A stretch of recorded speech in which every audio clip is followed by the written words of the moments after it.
السلام علیکم ورحمۃ اللہ۔ جی یہ سفر کے مہینے کی نحوست کے حوالے سے اگرچہ یہ بات مشہور ضرور ہے کہ سفر کا مہینہ منحوس ہے، لیکن اس حوالے سے کوئی واضح روایت یا معصومین کا کوئی واضح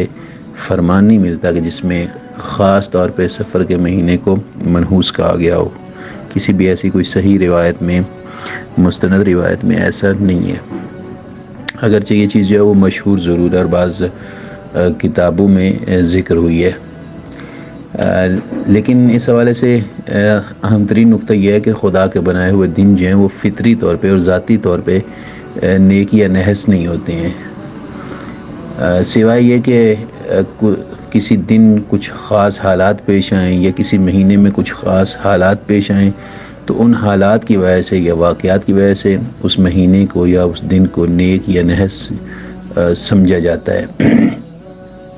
چونکہ سفر کا مہینہ محرم کے مہینے کے شروع میں جو عزاداری ہوتی ہے امام حسین علیہ السلام کی، سفر کے مہینے کو اس عزاداری کا تسلسل شمار کیا جاتا ہے، چونکہ اسی مہینے کی ابتدا میں خاص طور پہ اسرائے کربلا کو، آل رسول کو خاص مصائب سے دوچار ہونا پڑا، شام لے کے جایا گیا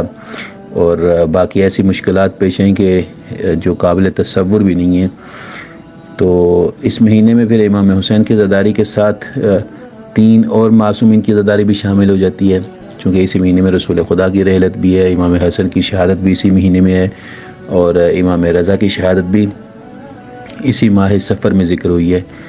تو چونکہ یہ عزاداری کا مہینہ اس اعتبار سے شمار ہوتا ہے کہ ایک تو یہ کہ امام حسین کی عزاداری کا تسلسل ہے اور دوسرا یہ کہ اس میں 3 اور معصومین کی عزاداری بھی شامل ہو جاتی ہے، تو شاید اسی لیے جو ہے وہ اس مہینے کو نحس کہا گیا ہے۔ اور نحس کہنے سے مراد بھی یہ ہے کہ یعنی کوئی ایسا خوشی کا کام اس میں نہ کیا جائے کہ جو عام طور سے باقی ایام میں کیے جاتے ہیں، خوشی کے ایام میں،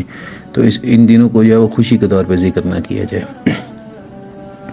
البتہ یہ ہے کہ پھر بھی یقینی طور پہ ان ایام کو نحس شمار نہیں کیا جا سکتا۔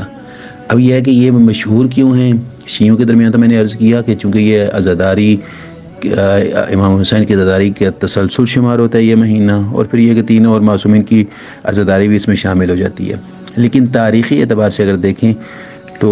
عرب یعنی جاہلیت عرب میں بھی اس مہینے کو نحس جو ہے وہ اس لیے شمار کیا جاتا تھا کہ چونکہ زمانہ جاہلیت میں 4 مہینے جو ہیں انہیں حرمت کا مہینہ سمجھتے تھے، رجب، ذوالقعدہ، ذی الحج اور محرم، تو حرمت کا مہینہ سمجھتے تھے۔ اس میں جنگ جو ہے وہ بند کر دیتے تھے، جنگ نہیں کرتے تھے، اور چونکہ یہ 3 مہینے، ان 4 میں سے 3 مہینے تو اکٹھے تھے، ذوالقعدہ، ذی الحج اور محرم، تو یہ 3 مہینے زمانہ جاہلیت میں وہ بالکل یعنی پرسکون رہتے تھے، اور جو ہی 3 مہینے یہ ختم ہوتے اسی وقت سے جو ہے وہ سفر کی ابتدا میں ہی ان کے درمیان جنگ و جدال شروع ہو جاتا، خون ریزی شروع ہو جاتی، تو اسی خون ریزی کی ابتدا کی وجہ سے اس مہینے کو وہ نحس شمار کرتے تھے۔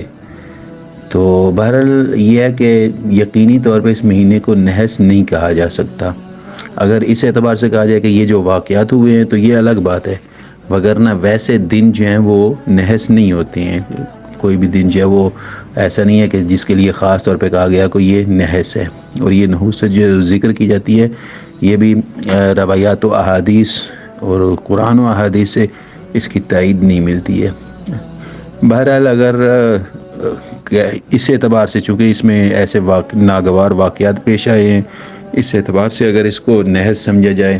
تو پھر ظاہر بات ہے یہ واقعات تو پیش آئے ہیں اور ناگوار واقعات بھی ہیں،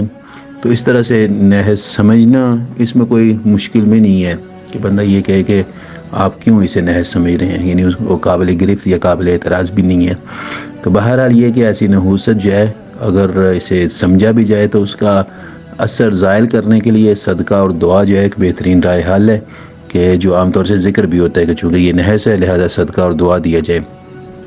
دعا کی جائے اور صدقہ دیا جائے۔ تو ظاہر ہے کہ صدقہ اور دعا جو ہے یہ کسی خاص ایام کے لیے نہیں ہے بلکہ ہر دن میں دی جا سکتی ہے، ہر دن میں صدقہ دیا جا سکتا ہے، ہر دن میں دعا کی جا سکتی ہے، تو اس اعتبار سے صدقہ دینے میں، دعا کرنے میں کوئی حرج بھی نہیں ہے۔